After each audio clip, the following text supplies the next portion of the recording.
the modern CXX. All right, I guess we are live. So, all right.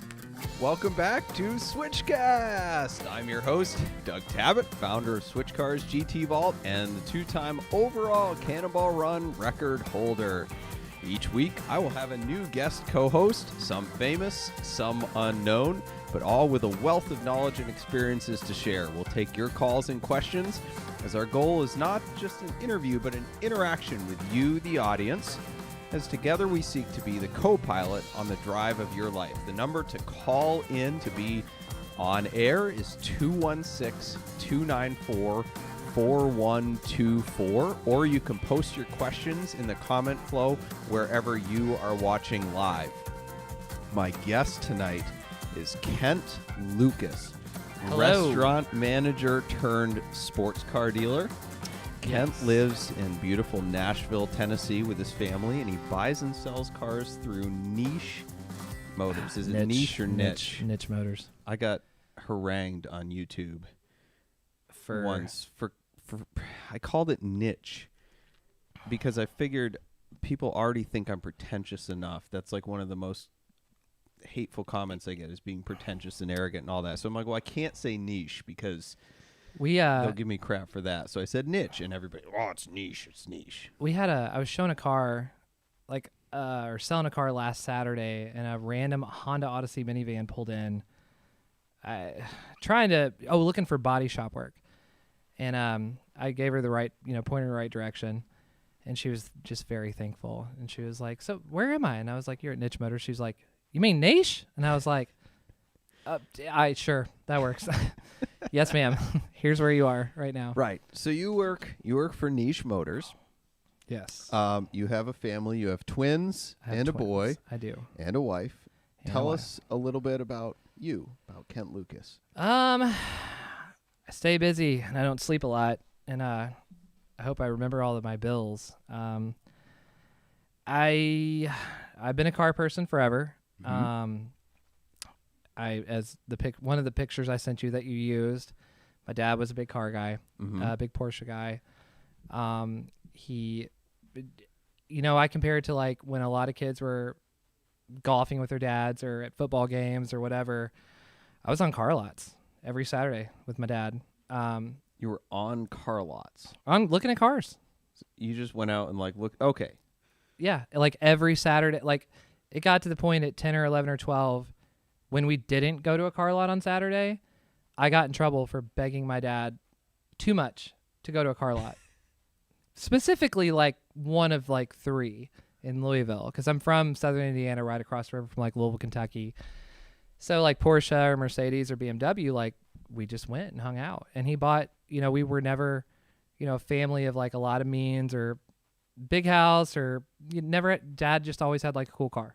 That's it. Normal family. My dad worked super hard and had a sand quarry and, he just had a Porsche or just a fun car. That was it. But we'd always just go check it out. Just made the rounds, Okay. So it's been in your blood. Oh yeah, forever. Okay. Since day one that I remember. Okay. So you have a family. I do. You used to work at Applebee's? In college. Longhorn. Okay.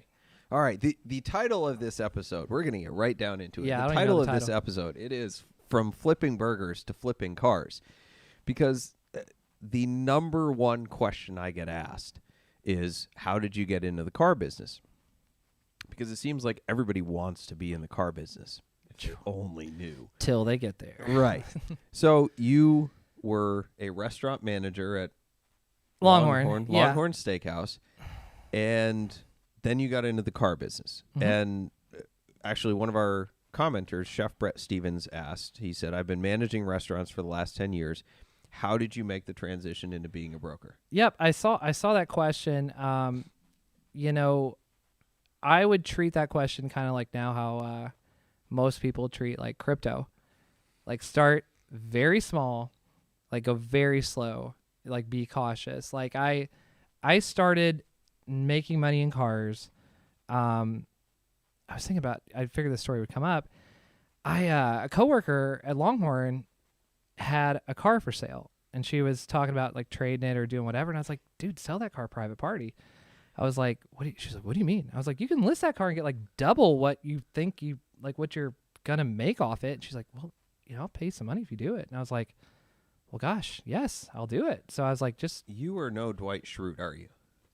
Not one bit. Okay. Or maybe I am. For the Office fans, there's the episode where Andy is selling his Nissan Xterra. Yeah. And Dwight Schrute negotiates it Yeah. off of him and then flips it Yeah.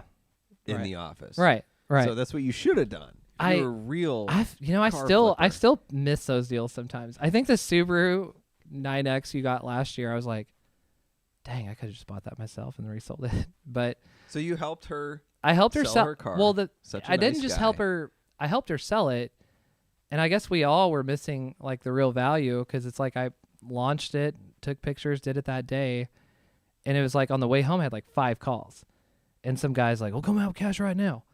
Like 4 hours later, and she lived on the opposite side of Nashville from me. That's how you know you underpriced a car. Yeah, exactly.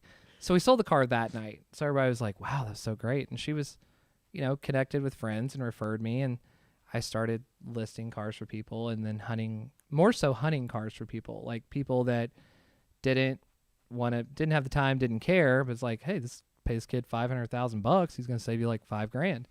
So I did that for, a few years. So I was kind of in dealerships, on the retail end, but watching in and outs of, how deals would go bad or good, or, buy a high-end car at a high-end dealer, you show up and it's not what you expect. So what do you do? How do you push back? And then we were, Nashville real estate market. We sold our house and moved further out from Nashville, and we had a little bit of money. And I asked my wife, I was like, I'm saving everybody money. I was like, I want to buy a car and, flip it. Or she's like, absolutely not. No, you're not doing this. And I was like, let's start small, like a cheap car. She's like, no, you're not doing this. And I was like, please, what can I do? And so, we can have another kid. Yeah. Do you need jewelry or something, or Applebee's gift cards? And, so I got a not very happy yes. And I flew to Atlanta, and I bought a Mazda Speed Protege. Was that your first buy? Flip? Yes. It was I'm going to tell the year wrong now because I'm whatever here, but I think it was 03, whatever. They made them like 1 or 2 years. It was a yellow one, ton of miles. But the kid in the ad, it's like there's a Lotus Elan in the background. It was like his story matched up with like what was up, and he had like 5 million pages of records and parts and all this. And I'm like, this car's worth more than this guy's selling it for. I was like, and my mantra at that point, I never, the episode's like, how did you get into car flip or brokering cars, the car business? I just wanted to have like a fun car on the side and then make money later.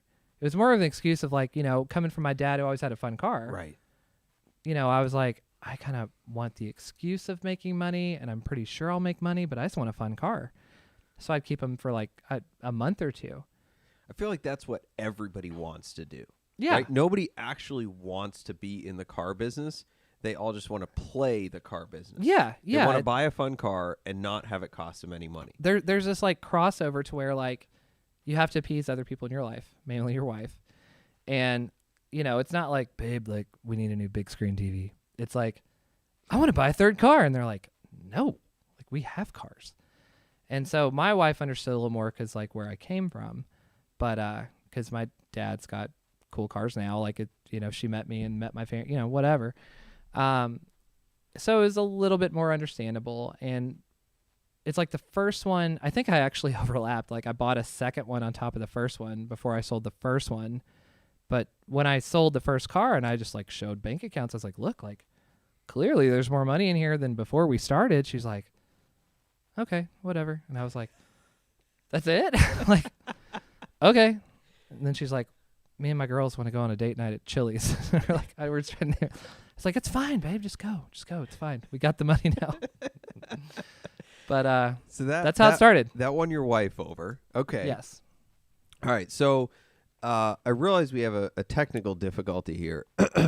Somebody can help us out. We are missing something in the middle of our table.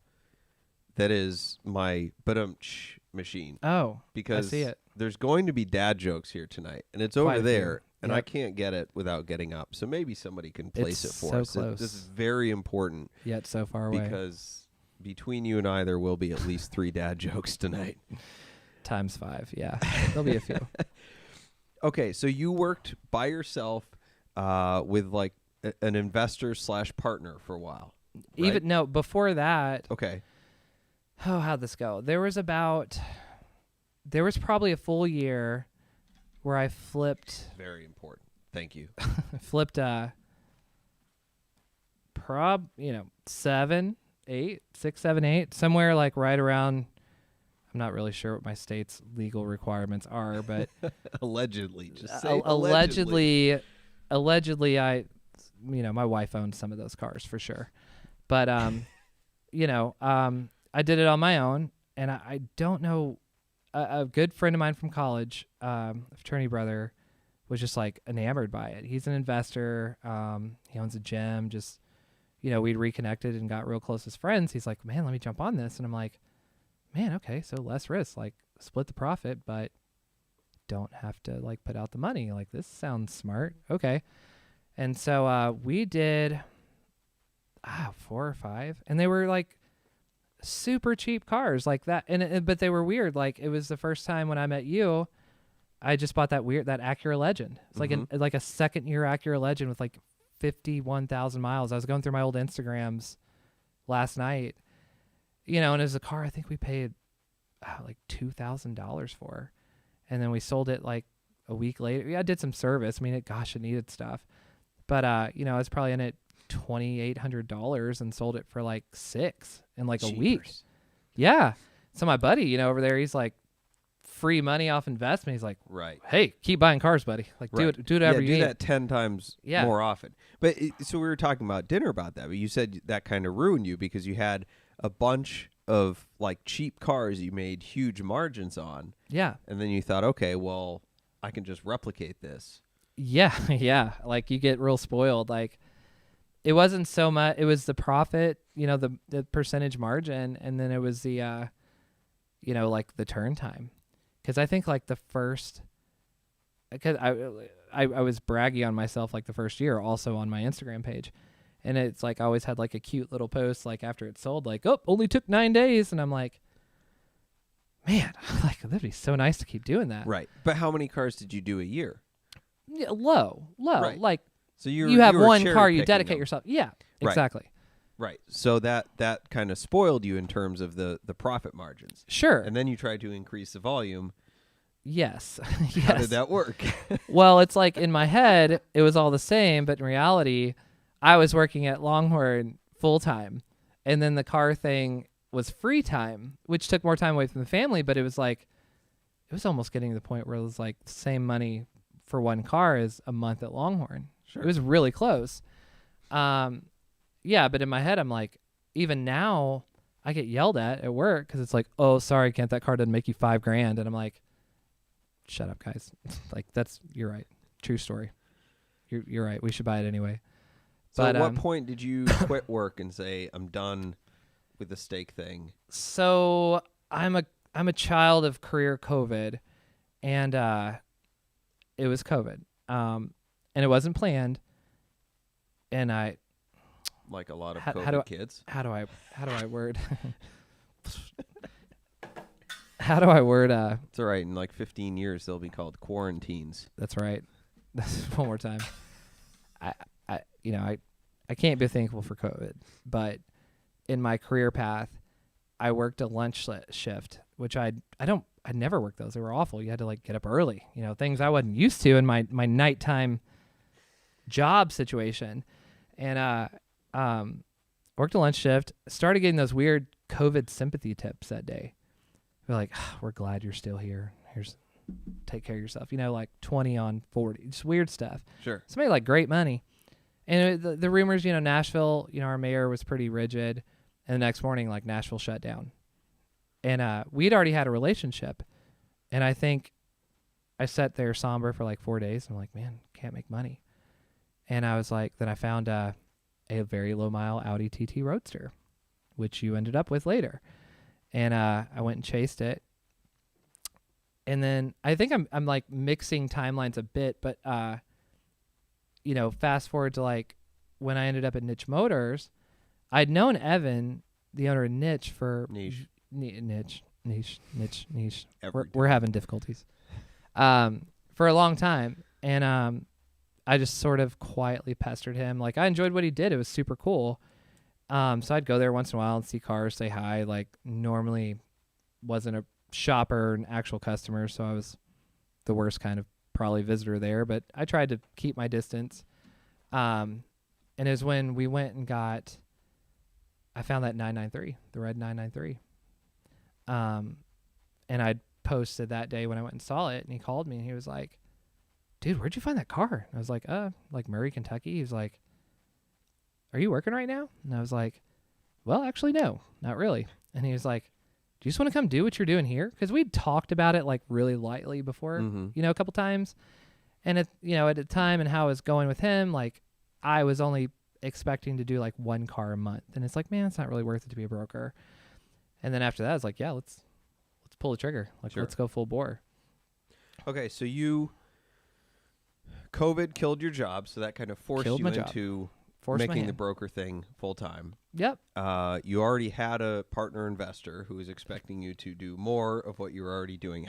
How do you think that was worth it, taking on the investor? Yeah, because he was he was 100% hands off.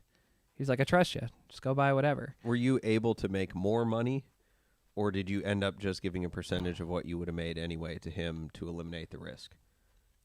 It's hard to say because I just honestly don't remember exactly like what funds I had back then versus what I would have been comfortable with, like just flinging out on cars. But to you, it was worth it because he wasn't micromanaging you. Yeah, 100%. Yeah. Okay.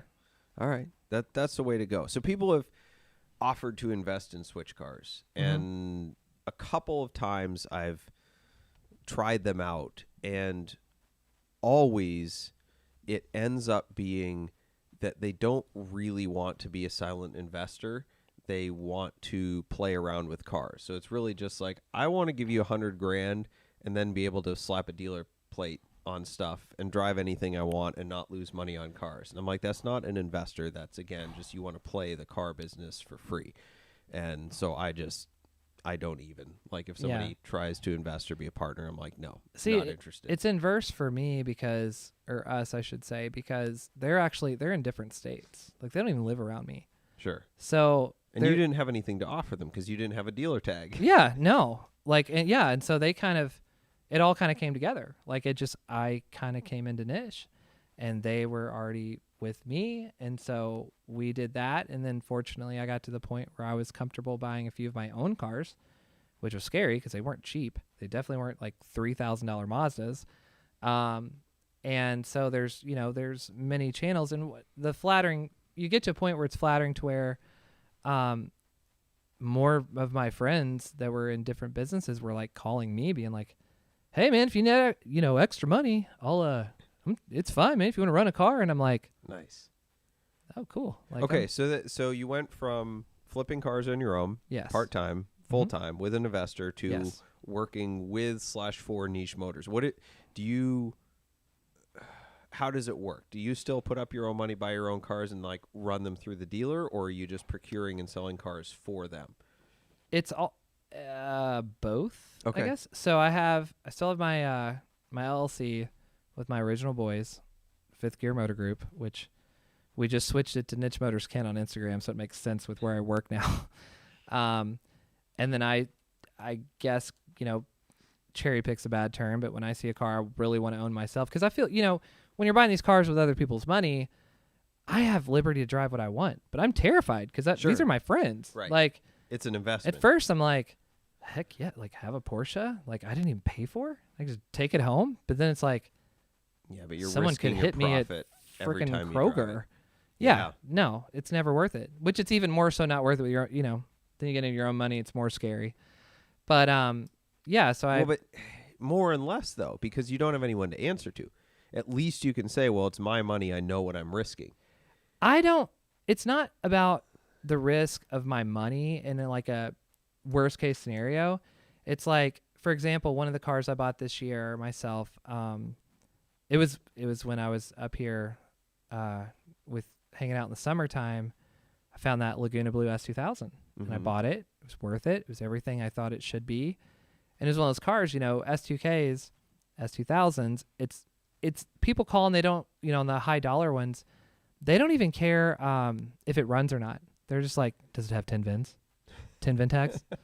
Like, do you want to know if the air works? No. Does it have 10 VINs? So I was like, man, you know, I'm having a great time in this car. And then I underestimated its value once I bought it. And I was like, if I got hit in this car, insurance for the dealer, probably might cover it, but then it's worth so much less, you know, Sure. with 8 VINs or 7 VINs.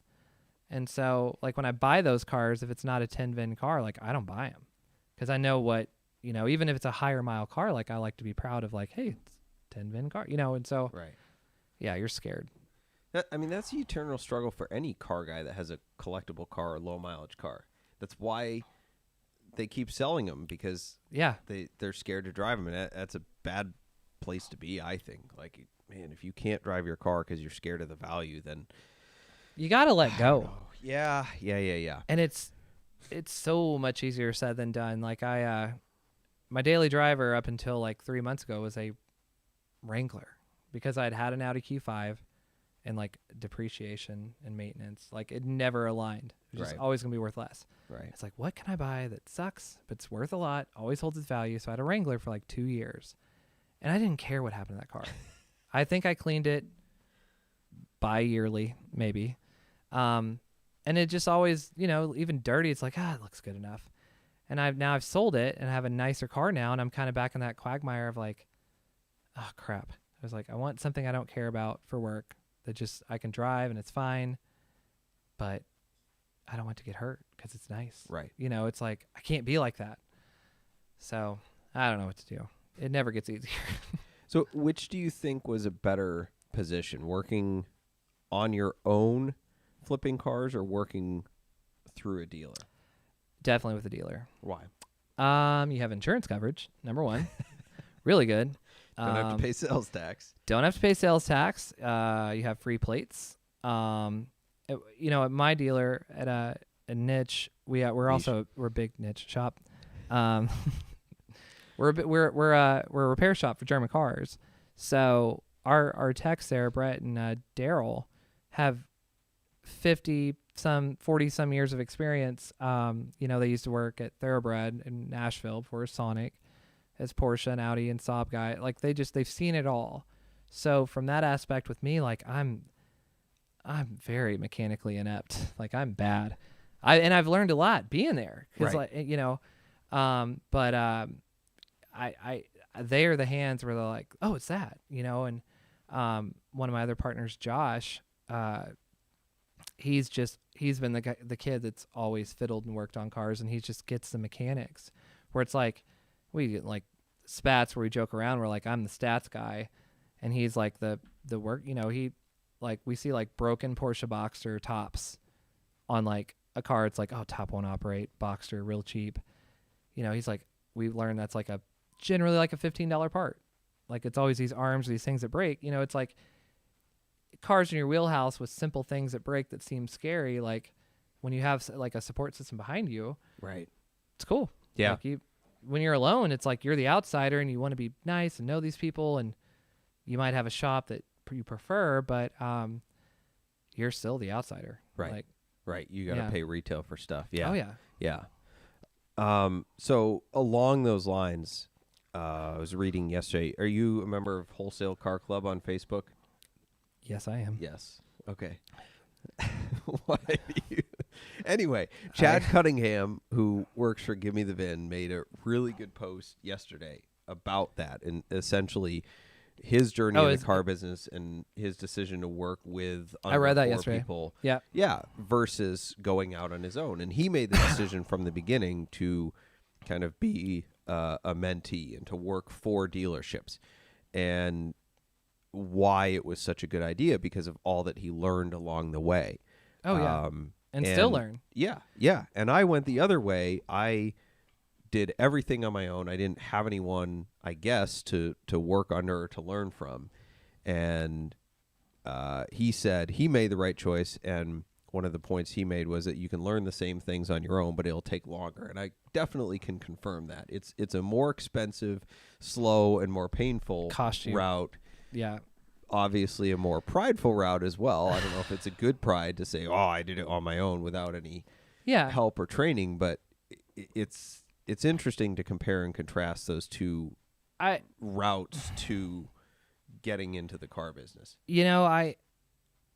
I guess, yeah, man, even going back to my first job, it was always smarter to like walk in there and like at least pretend like you didn't know anything. And even like a year in, like really act like you don't know anything. And then when you have like some successes, you can still act like you don't know anything. And then maybe down the road, you're like, oh, well, maybe I've learned something. Like, I never wanted to go into this. And part of it, however you want to say it, everybody was against me doing this. Like everyone. And, when you grow up and you're adult up to a certain age, like you look at your parents and they're the word, what they say makes a lot of sense. So when we sold our Nashville home and had a little bit of equity, and I was even scared to tell my parents. I was like, I want to buy I just want to try this. They're like, absolutely not. Do not do this. They're like, your money needs to be in like mutual funds and da-da-da-da-da. And I'm like, I'm not going to buy like a $50,000 car first. Like I want to just safely, I've compared it to crypto. Like I bought like $500 worth of whatever coin. I have no idea. Like a month ago, like some meme coin, Shiba or whatever, just very cautiously. I was like, I deserve it to myself to try this. Like I've worked in car dealerships my whole life. I've been surrounded by all these people that sell cars and make money, and I've worked for them. I just want to buy one car myself. Sure. This thing could blow up. Put your toes in. Yeah. It's going to blow up. I'll lose it all. I only lost a small increment of money. But if I don't ever do this, I don't see how I can, I don't know, not shoot myself, but like I'll not be happy until I try it. Sure. Okay. So we're going to get into the cars as investments discussion, which, but first we have to say a word about our sponsors. Oh, sure. Carry on. Yes. This podcast is brought to you by Celebrity Machines, which is a proud sponsor of Switchcast. Yes. Celebrity Machines offers more than 250 different screen-accurate license plates as they appeared in movies and TV shows like The Office. Nice. Our favorite one, William Hung on the C6 Corvette. Ghostbusters, The Fast and the Furious, Breaking Bad, so many more. We watched that the other night. Celebrity Machines also makes our dealer insert plates, as well as our commemorative 2539 plates from our record Cannonball Run. That's cool. They make great Christmas presents. That's coming up. So go to celebritymachines.com and use promo code SWITCHCAST to save a whopping 25.39% at checkout. That's right. 25% off your Christmas gifts. These are awesome Christmas gifts. People love them. They can put them up on their garage wall, whatever. Link is also in the description for the video. So, okay, call in to talk Call with us us. in. Call us Cops. in. Yeah, well, yeah. If we're cannonballing, please do. 216-294-4124. Post your questions or comments in the flow wherever you're watching live. So now we're going to talk about cars as investments. I made the mistake about posting a group of cars on Instagram. It was a Porsche Carrera GT, a Roof RGT, Porsche Cup car, Saw that post. Yeah. two 996 GT2s, and a 997 Turbo, Yeah. and a GT3 RS. Yep. And the picture was taken in 2009. Total value at the time was about $950K. For all of those? For all of them. I want to see the breakdown. The total value now is about 2.12-ish million. So slightly over doubled in 12 years. And I said, cars are not good investments. And this is something I fight with people all the time about. Cars are not investments. And all of the questions / comments I got in relation to that post is, what car is the best investment? How do I double my money with cars? I can throw that both ways. So like with the cars we sell mostly affordable sports cars. We consign some high dollar stuff occasionally. Most of the stuff we buy, I don't know if we ever sell a car over like 60 grand. Okay. It's mostly average. So like they're over, not like, in the realm of investment cars. Well, but the argument I use, especially like someone buying like a low mile Miata, I'm like, because you have your entry level buyer that is like same kind of like emotions as if they're about to buy a new Ford Explorer or a used Ford. They're like, I just don't know. Like, we're gonna lose so much money on this car, and so I try to caution them. I'm like, look, like the car you're buying from me, you have the full kind of framework of like where this car came from, low mileage, what here, and I show them the market because generally like we're better priced than a lot of other people. I'm like, if you hate this car in 6 months, I was like, consign it with me. I was like, you'll probably get all your money back, or maybe a little more next year. And I mean, we've even offered, a couple people this year on cars we sold them last year. We offered what they paid last year for trades. But that's an anomaly. This market is not like and your timing getting into the market is one that actually works. I've been in this business for 16 years. That normally doesn't work. Our argument, okay, well, it's not. Here's my question to you. So the commodity car market's going crazy. Everything is. Which is yes, commodity pulling cars. up. So 30 to 40% year over year increase in values in all cars. Friggin' Ford Taurus. Yeah. $800 last year, $1,100 this year. Yeah. Yeah. And I guess it's just kind of, fitting into my sales speech. As a hard answer, no, because we go back to what we talked about 20 minutes ago. Okay, if you have a car as an investment, are you buying a car to drive a car? Are you buying a car to stare at a car? Because you're still guessing, if everyone's saying it's going up and up and up, the boat might be already over. Because, like everyone knows now. Well, nobody's buying a Miata to stare at either. No. Well, I don't know. I had one buyer that did, but okay. yeah. They literally park it on a rug, but it was a nice Miata. I don't know. Maybe it wasn't a nice rug, but I guess it's safe because it won't leak oil. But yeah. Okay. Whatever. It was an M edition, but were they founding club members too? And they were eclectic car people. They opened the gates to us servicing their other vehicles, and they're different. They got like a Studebaker and they got some weird stuff. But do they have a Tesla? Then they could be eclectic electric car people. They have a full size Range Rover, so they're the opposite of that. Yeah. They will lose money on that car, by the way. But my good answer is no. I guess. Good answer to what? Are they investments? No, they're not investments. Okay. No. So that group of cars doubled in 12 years. This time around.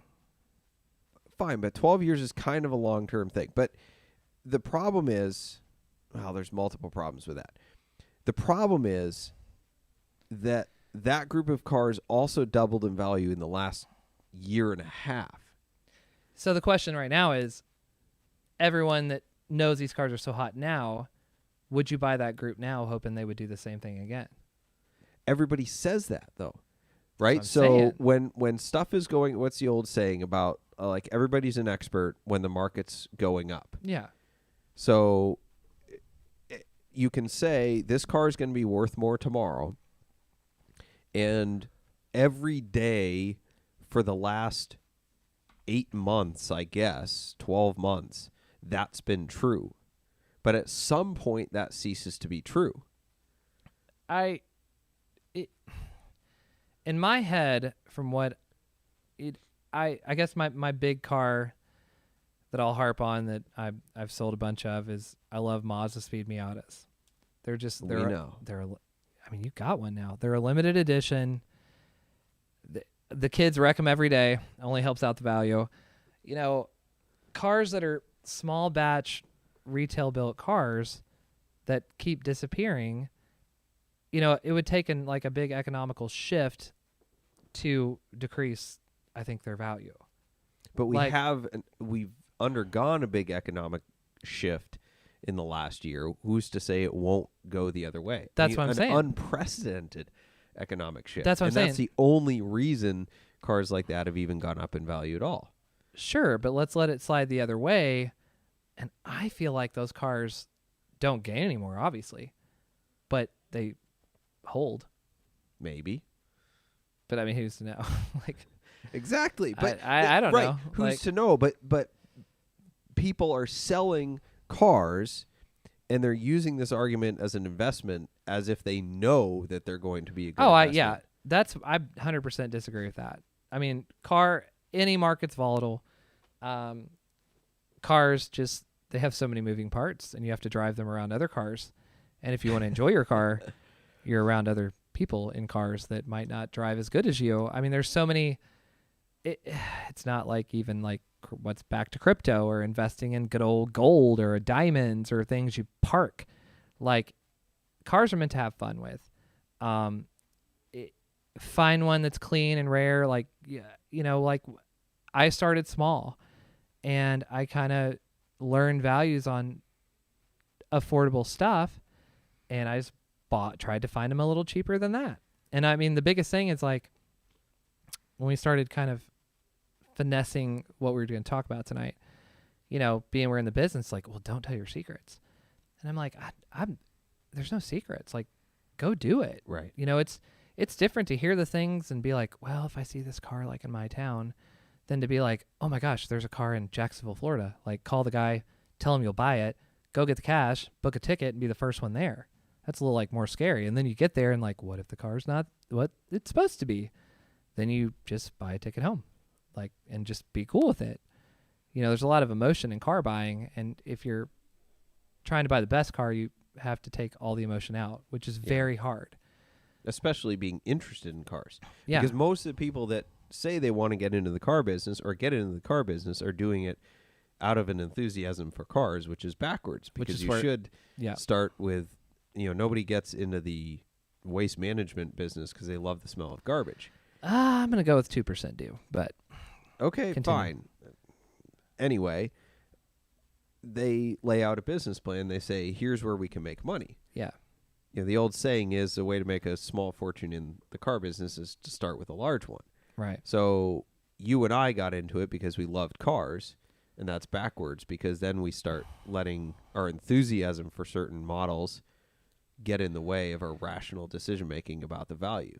And that's what hurts for us in the end, because it's like I can never feel good about owning the car I want, because if I bought it right, it's worth more. And then I feel terrible for owning it. But then you can never pay retail for a car you actually want. Yeah. Because you can't pay retail. It's like I look at my children and I'm like, this is just opportunity wasted. You know, like it's awful. Like Hold on. I'm sorry. Your children are opportunity wasted? No, the cars are. Not my children. I see, like, it goes back that S2K I had this summer. When I kind of I knew it was worth more, then I kind of figured out what it was worth. I'm like, oh gosh, dang it, I love it, but I've got to sell it. Like, we should put this money back. Let's be responsible. And I guess maybe just personally, I'm not to a point to where there's a carve out of money to where, like, I need to buy a car for me. I don't care what happens to it. You know, I have my saving, whatever. And so I guess it's like the enthusiast in me versus like the business pragmatic car guy me. I don't know. Maybe I've ruined myself for loving cars.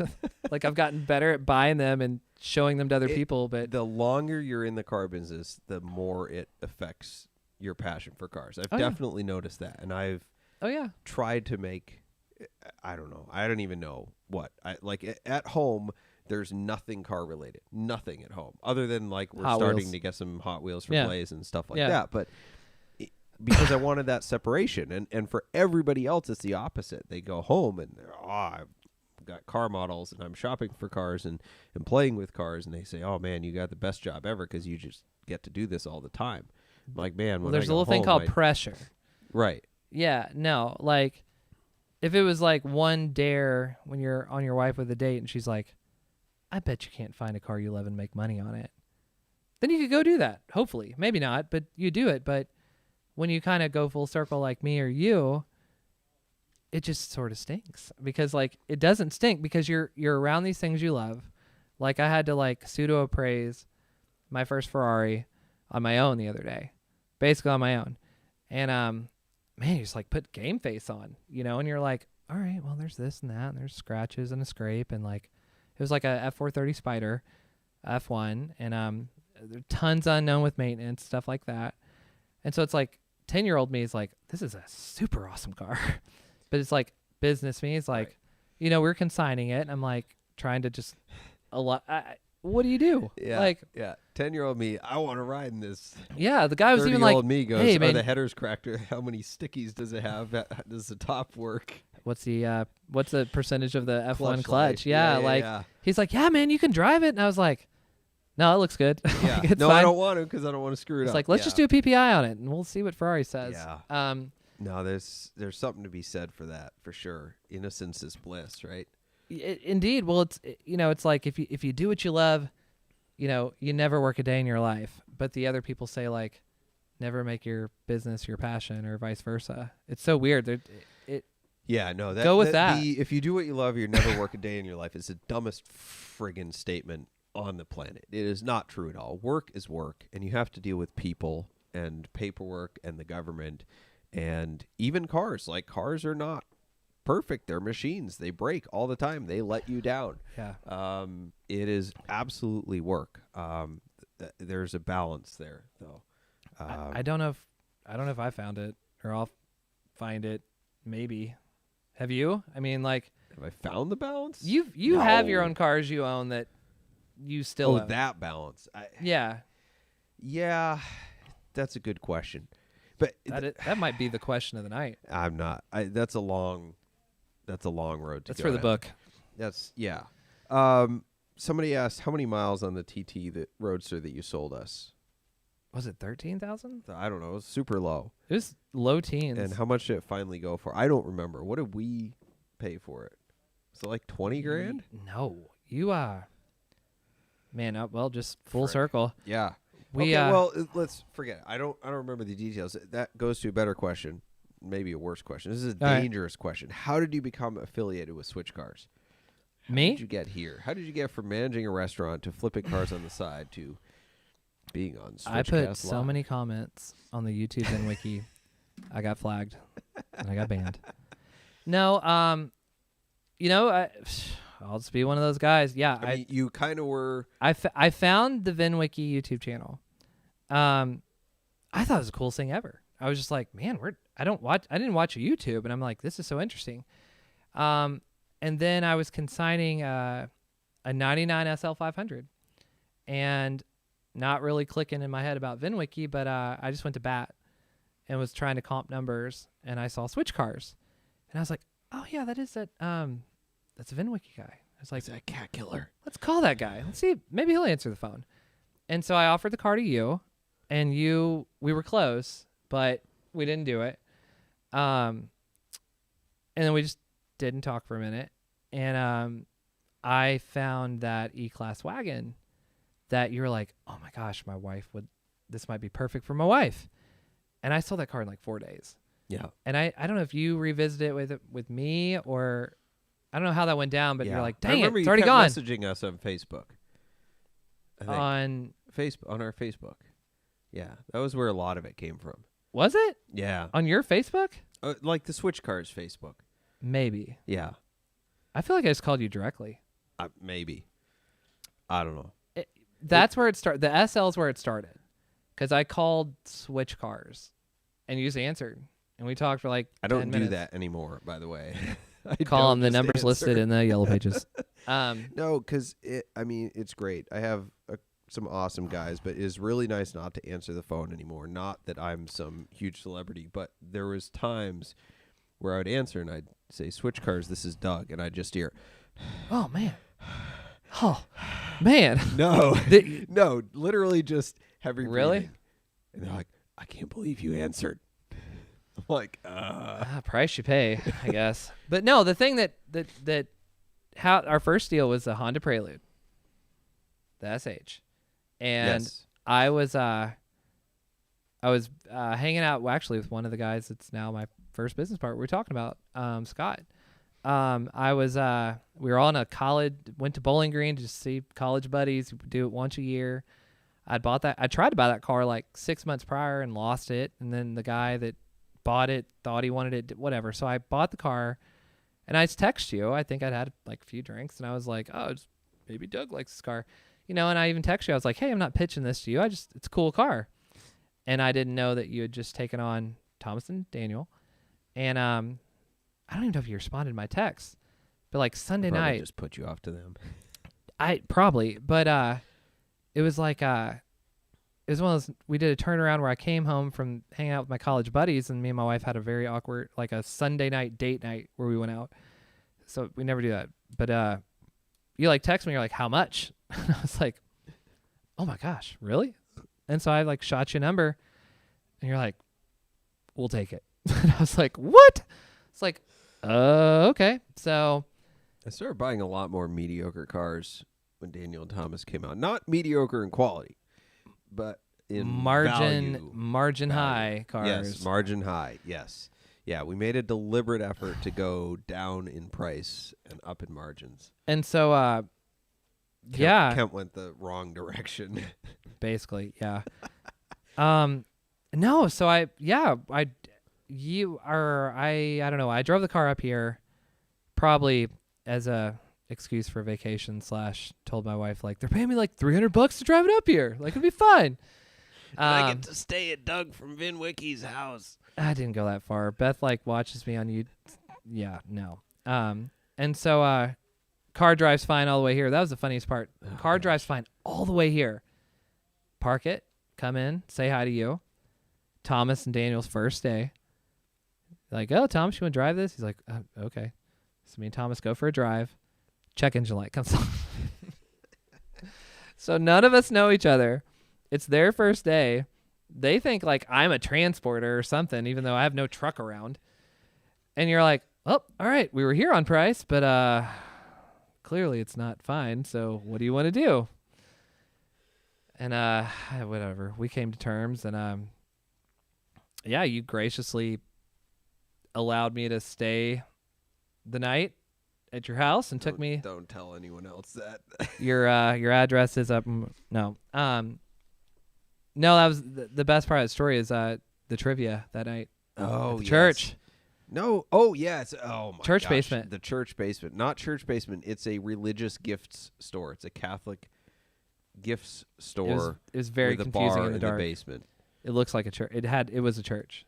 It's not a church. It's a house that they sell religious gifts, and they have a bar underneath with trivia every Tuesday night with DJ John. It's awesome. It's called Mark's Place in Northfield. Check it out. All right. Another word from our sponsors, and we'll get into some of the questions. If anyone wants to refill my water, that would be awesome. My dad has a comment. Your dad has a comment. This Switchcast is brought to you by Boxcast. Boxcast is a live streaming company based in Cleveland, Ohio, and they serve broadcasters and viewers in more than 200 countries. Their founders launched Boxcast back in 2013 with one purpose: to make people part of the experience. If you're looking to live stream your podcast, church service, car show, sporting event, wedding, or even your cannonball attempt, Boxcast is an easy, flexible live stream platform for organizations. Head over to switchcars.com/Boxcast for your free trial. The link is also below in the video description. So, some of our user, listener, subscriber, reader questions. Yes. From Truest Man, what would you consider the best balance between an investment and a daily driver? I'd say half in a mutual fund, half in a daily driver. Half in a savings account. Oh, gosh. Savings account's not an investment. Oh, I know. Half into crypto. No, 10% into crypto. I think he's talking about a car. I know, but that's... Okay. I never really segued into this when I talked about how I first got into flipping cars. Like, be as cautious as possible. Like, for an investment car. But it's a daily driver. Yeah, I know. An investment car is not a daily driver. Buy a mid-grade or mid-mileage car. I don't want to say it. Okay, Miata. Better question. Miata. Because you can't consider an investment a daily driver, period. Those two things don't go together. I don't think car and investment it's go kind of together, like having a debit card for your mutual fund or, I don't spending know. your money. But yeah. miles and wear and tear ruin the value of a car. So I guess the better question is, what's a reasonable daily driver that isn't going to kill you on value? A used one. Yes. Not a new car. Well, Don't not buy it. anymore. Well, excluding the last 12 months of the market. Yeah. If you got a Bronco at MSRP, awesome. Save the money. Which Matt did, our detailer. I heard got that. An order on. Yeah, sticker. Yeah. Yeah. Are they keeping it? That'd be stronger. Yeah. No, they're keeping So they'll it. sell that thing in like 5 years and just get all their money back. Right. But that doesn't usually happen. These are anomalies we're talking about. Everybody wants to take these examples and say, I can do that. I can duplicate that. And don't, man, a used car. A used car. 6 years old, right? Okay. On so what average, year is cars it? cars lose half of their value in the first 3 years. Yep. And another half of their value in the next 3 years. Yep. So if you buy a car 6 years old, you're getting it for a 75% discount on average. Yep. On average. Maybe not a Toyota Corolla, but... Well, they drop too. But then there's not a make and model in particular, but, whatever car you like, it's probably been made for a while. More than likely. Yes. So... And 6 years, they're still somewhat fresh. Yeah. Yeah. Just find not really even the lowest mile. Because, I kind of fell into that whole, for a while, flipping cars where I'm like, oh my God, I found like a 9,000 mile this. Or, you never really want to have the best car in the market because you're going to pay too much for it. You just want like a good car, great maintenance records, good mileage. What do you think? I don't know. Pick what you want.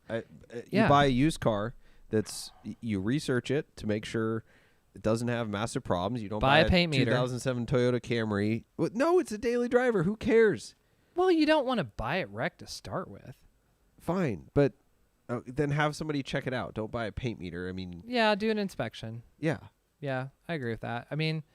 Okay, so the point of his question. question, though, let's yeah. The spirit of his question is, what's a decent car to not to lose all your use money as on? a daily driver? Porsche 996? Sure. Okay, there we go. Porsche 996. Yeah. Good investment / daily driver. They've gone up in value 100% in the last 6 months. They're pretty reliable though. They're not bad. They are. Yeah. Buy them when the brakes are already done. Yeah, and the clutch and the IMS and the AOS and the RMS and Tires the PMS aren't bad. and the Tires aren't bad. AFL-CIO. And If it blows foam out the vents, it's fine. yeah. AC still works. Just wear sunglasses. Wear a mask. Wear a mask. Wear a mask. That'd be the only Yeah. reason to ever wear a mask when you're in a car by yourself is if you're driving a 996. That's or all. That's a lot of 986. German cars though. That's not just Porsches. That's true. That's true. It's just a blend door. It's fine. Don't worry about it. From Tom Corey, thoughts about cars like the E46 M3 and B6 RS4. He's using internal German car codes. He's a smart guy. Will their values keep going up? You tell us. Yeah, I don't know. I'm not answering the second half of that question. So thoughts about cars like the E46 and the B6? As selling those cars, I have gotten yelled at when they weren't perfectly restored mechanically back to new because people that bought them didn't know what they were buying till later. And then my cars weren't broken. They just weren't new because those cars need a lot of things, a lot. And It's probably the internet's kind of jumping in, being like, well, this isn't great, and that's not great, and this fails, and that fails, and this breaks, and that breaks. Sure. We sell a lot of M3s, and rarely do we encounter the issues that everybody says plagues all of them. So rod bearings. I mean, rod bearings reinforcement did affect a lot of them early on, but they were already like recalled or whatever, recalled under warranty and stuff like that. So they're fun. I've never seen a subframe issue. I know people talk about that. Subframe cracking. Yeah. I've never known anyone that was like, oh, my M3 literally, the trunk was, the back end was totally cracked. So Did you go off a jump? I bought it. Same thing with the Audi R8. People are now talking about the subframe cracking on the front of those. We have to inspect every single one that comes in. I've never seen that, never heard of it. Do they ramp them? Like you said, yeah. Is there a whatever. YouTube yet where someone ramps an R8? Would be a question. Ramps, like drives Like off jump, a ramp? yeah. Oops. I Yeah. don't know. Probably. We'll see what happens. Yeah. Subframe's good, you're good. Yeah. Yeah, I love this question. All right. From Matt Square. Which car has the potential of reaching 300K in 10 years? An Aqua Blue 997 GT3 RS or Corvette C6 RS? You go first. One of them doesn't have the potential because they already are 300K. So the Aqua Blue 997 GT3 RS are already 300K. Boom. Answer. Yeah. Aqua Blue are the rarest color. They made like... What color is Aqua Blue? What do you mean what color is Aqua Blue? It's a standard color on the 997.2 GT3 RS. It's a bright blue. It's brighter than cobalt. Or Zenith? Is Is it like a Zenith blue? Kind of. Maybe a little darker than a Zenith blue. Okay. So Just trying anyway, to visualize. they made like 40 of them Okay. for North America in Aqua Blue, and they're highly sought after. And yeah, those are 300K today. So there you go. That one has the most potential to be 300K. And the C6 RS, I'm going to say, is a terrible investment. They're worthless. They're pieces of garbage. You can't get replacement carbon fiber parts for them. The 8.2-liter K-Tech has all sorts of problems. And if you have one, you should sell it to me right now. It's never going to be worth 300K. I'll give you 80 grand. I'll give you 85. You're lost. fired. Just kidding.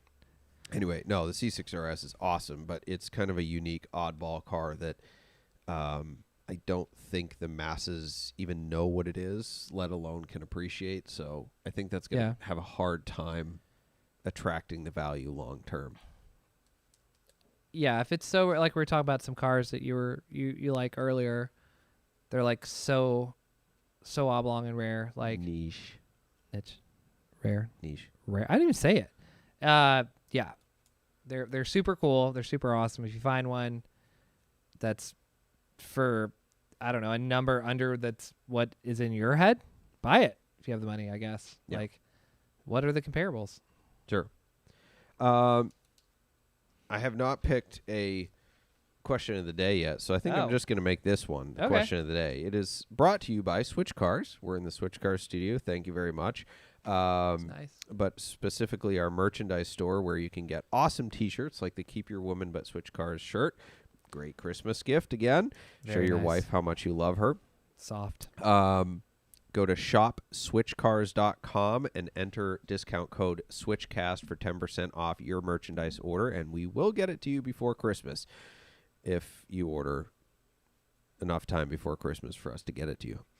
It's from Speed Technic Photo. So you win a T-shirt. Let us know what size you want. Which reasonably priced Porsche would you suggest at this point? And I like the wording of that. Which reasonably priced Porsche, not which one will go up in value. What's the best investment? 996 Turbo seems to have remained very stable. Kent? Oh, well, we just had this question or this discussion earlier tonight. I would say 997.2s. Yeah. All day long. But define reasonable price. So is that a fixed dollar amount, or is that relative to what else you can get for the money? Yeah, that's a hard question to answer off what's said. You're talking about Porsches, 996s, like we said earlier, when everyone's talking about how they're going up, they've probably already gone up.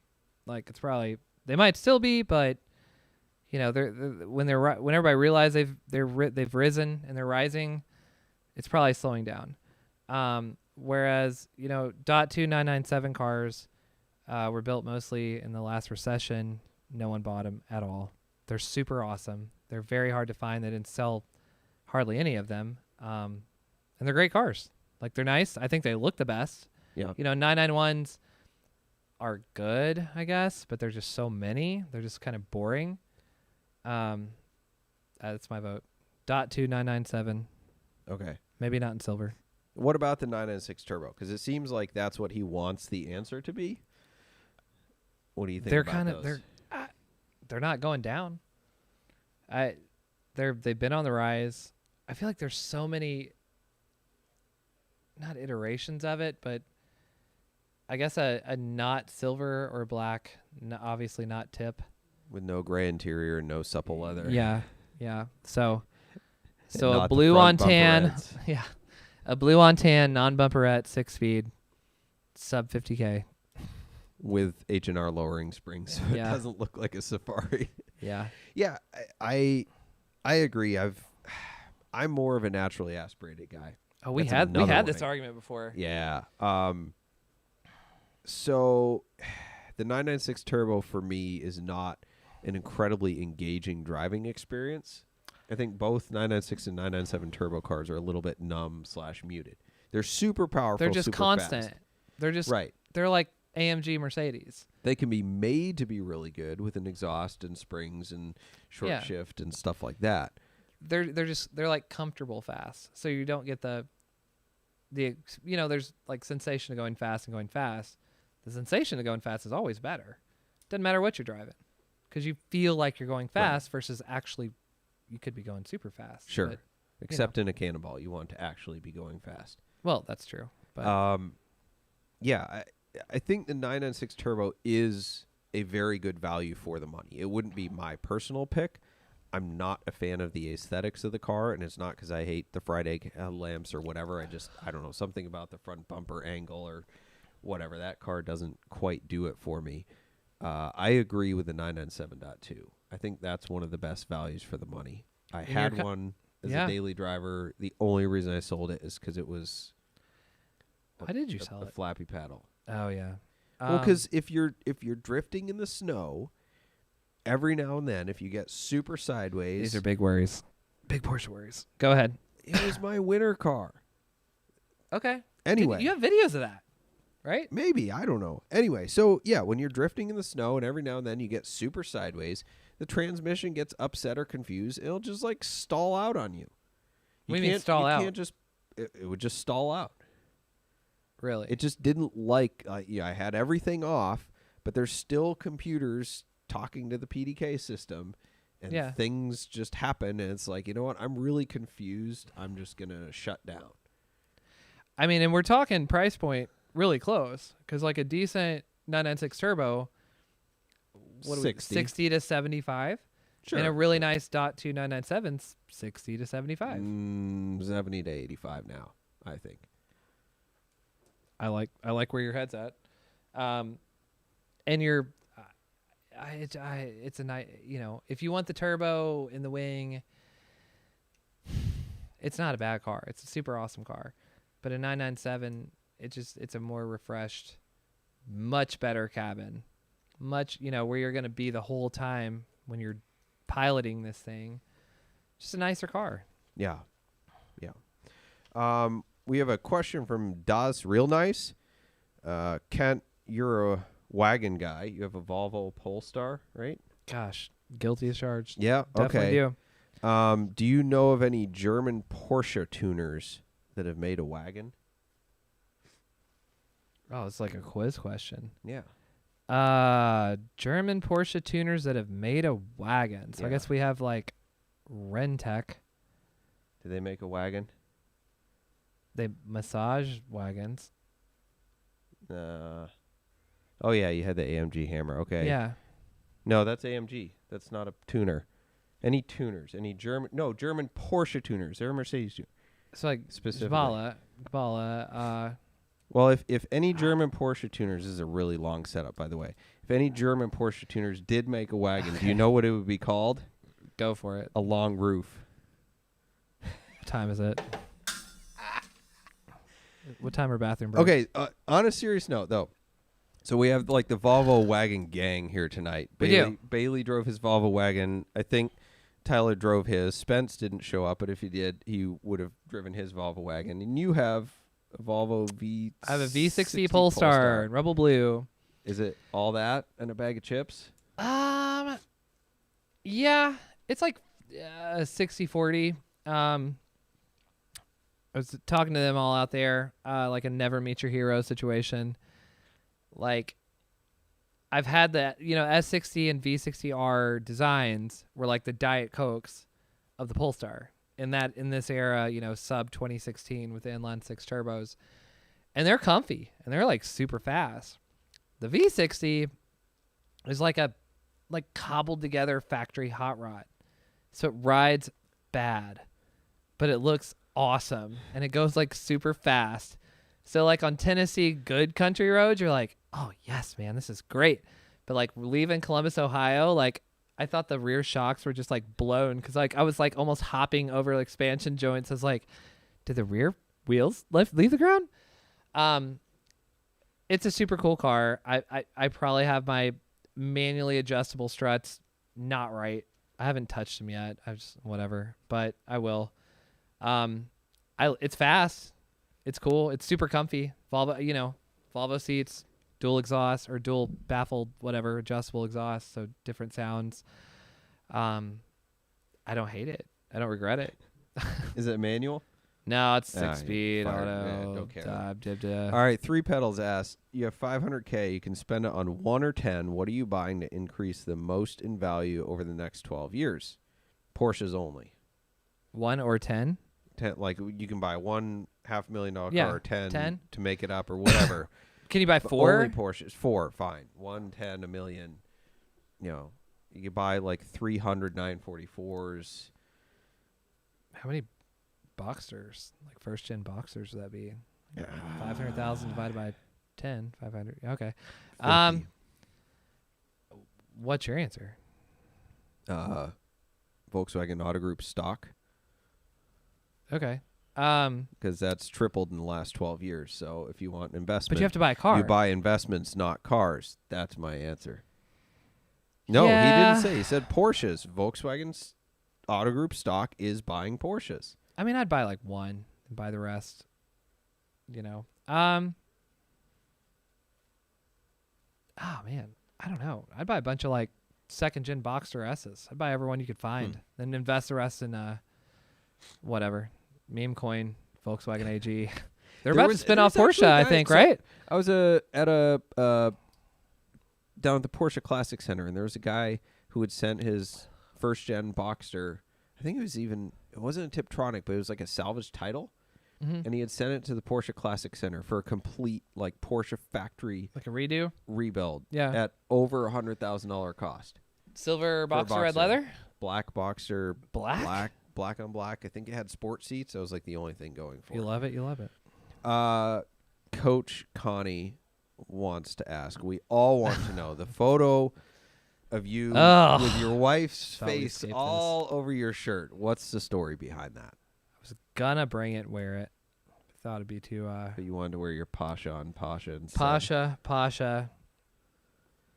My socks. Yeah. Such a poser. I don't even have a Pasha car. It's the worst part. Does your Pasha shirt have CXX? It's on the back. It's Special wishes? It's the bottom. It's very small inscribed. It was a very special gift. We always treat ourselves very well for our anniversary. She was like, Treat yourself. got a big surprise for you. Treat yourself. And that year, I don't know if I got her anything. She said I didn't. That's not true. But she kept hyping a big surprise. You bought her a Mazda Speed Miata. Probably did. So I open the box and I see this shirt that until I went to visit you this summer, I had no idea how I was going to use this thing.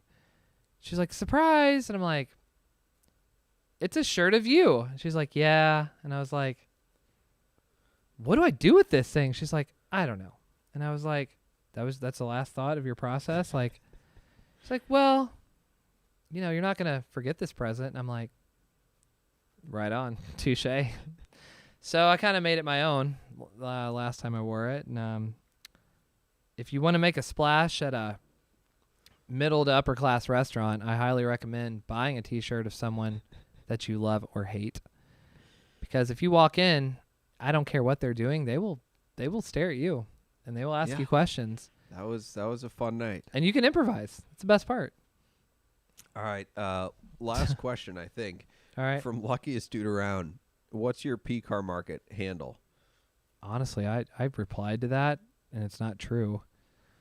My dad's mustache inspired me or something like that.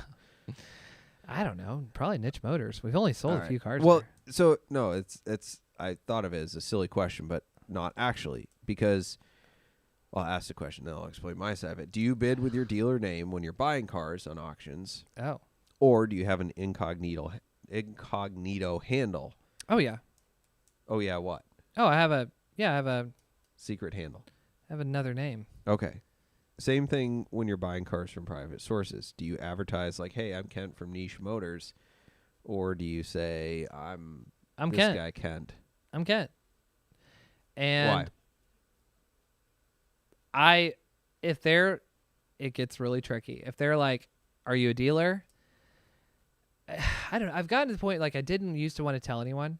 And now, like, mostly I'm just like, yeah, you know, my follow through, like, comments when I'm buying a car when their price is like way high and their car's all broke down and I still want to buy it. I'm like, look, like, I'm a collector car broker.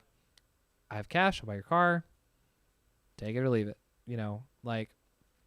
Because people assume that if you're a dealer buying a car, that you're going to make leaving more money on the table. I don't know if they're leaving money, but they're mad you're making more. Okay. Because we're saying the same thing per se, but, you know, I had one person in particular like, well, you're a dealer, like, you're going to make more. And I was like, well, you know, we have insurance and Carfax, and your car needs tires and it needs brakes and there's a scratch and 3 dents. Like, I will fix all that stuff. And it makes me so mad because I have one of my investors is a real estate broker, and like, they breeze in the door. They're like, hey, we're brokers. We'll buy your house. We're going to flip it. And in the car market, it's totally different. Right. Because cars are, I would say, More cars emotional? are more emotional, but people's homes are the most They emotional bring thing their ever. babies there. I don't know. I don't understand it. Profit is evil in the car business, but No one wants to make we were talking today about a car you had when you know, with clients and all, it's like people are like, well, I don't want you to get rich off me. But then they follow you lately with me, they'll be like, but I know you need to make money. I'm like, so what do you want? What do you want to happen? Make money on the next guy. I hear that one a Yeah. lot. Yeah. All right. We're wrapping up here. Thank you, Kent.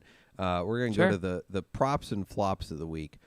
The flop of the week, this market is crazy. There's no denying it. No. And the last 6 months has proven that most cars will be worth more tomorrow than they are today. For now. To compound that, Mercedes announced that due to supply chain issues, they will not produce V8s for the next model year. Oh. And that may continue longer given the global green initiative. But my biggest beef with anybody at any time in the car business is that they're selling a car based on what it might be worth tomorrow, i.e. selling the investment, not the car itself. Mm-hmm. So a post came through on one of our wholesale networks for a 2018 Mercedes E63S wagon. Super unicorn. 120 grand.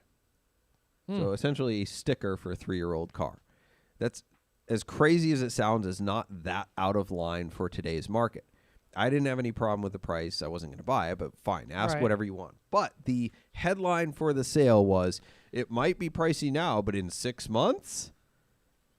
And I'm like, I feel like you could say that about every car we all have. right. Every single one. And that's my fundamental problem with all of this is if you think it's such a good investment, why would you sell it? Like nobody would have ever sold Bitcoin at 10K if they knew it would be 60K. Yeah. Right? So And like they're still buying it. I had a E63 wagon in 2012. I sold, I guess last year for like 42 grand. Gosh. Sounds One so cheap. sold today. The twin to that car sold today on Bring a Trailer for 57 grand. I would have never sold that car if I knew I could drive it for another year and make 15 grand more. But I also didn't sell it to the guy saying, oh, you should buy it today. It'll be worth 55 grand. Because if it was, I wouldn't have sold it. Yeah. Yeah. That's what we talked about all night. Yeah. What do you do? Right. Buy cars that you like. Prop of the week. Not love. Sort of. This is a downer prop, but it's props to a good guy. Hunter Robertson, who is was a pro drifter, pro driver, and cannonballer, was in the pits at Petit Le Mans and didn't get hurt racing a car, but actually had a golf cart accident, and he's in pretty bad shape and has a long recovery. So we've been raising money through the Cannonball community for him. Ed Bullion sold some Cannonball signs to raise some money. But anyway, there is a link in our video description, if you would like to go there and contribute to his medical cost and recovery fund. As you may or may not know, pro racers don't really make any money. In fact, usually it takes money to go racing. So it would be great if you want to go and contribute to the cause there and help them on the road to recovery. Kent, where can people find you on the internet to follow your stuff? How would they get in touch with you? You can call my cell phone at my Instagram's at Niche Motors Kent. Niche Motors Kent. Niche Motors website, I guess it's niche-motors.com. And I guess our Instagram is the same, at nichemotors.com. Okay. Yeah. Great. Niche Motors. Between all that, my link, Niche Motors, it's hyperlinked. All right. Sounds good. Well, thank you for being on with me tonight, Kent. Yeah, thanks for having me. Thanks to our sponsors, GT Vault, Boxcast, Switchcars, Celebrity Machines, and Stephen Holm Woodworking, who made us this awesome desk. Thank you to our producer and call screener, Ethan Huffnagel. Our bumper music is provided by Emily and Ivory. You can stream their full album on Spotify or SoundCloud. They will also be performing live next Tuesday at our open house. This episode will be available Friday in audio format wherever you listen to podcasts. Thank you for listening, and we'll see you next Wednesday at 8 p.m., and we'll look forward to answering your automotive questions to help you on the drive of your life.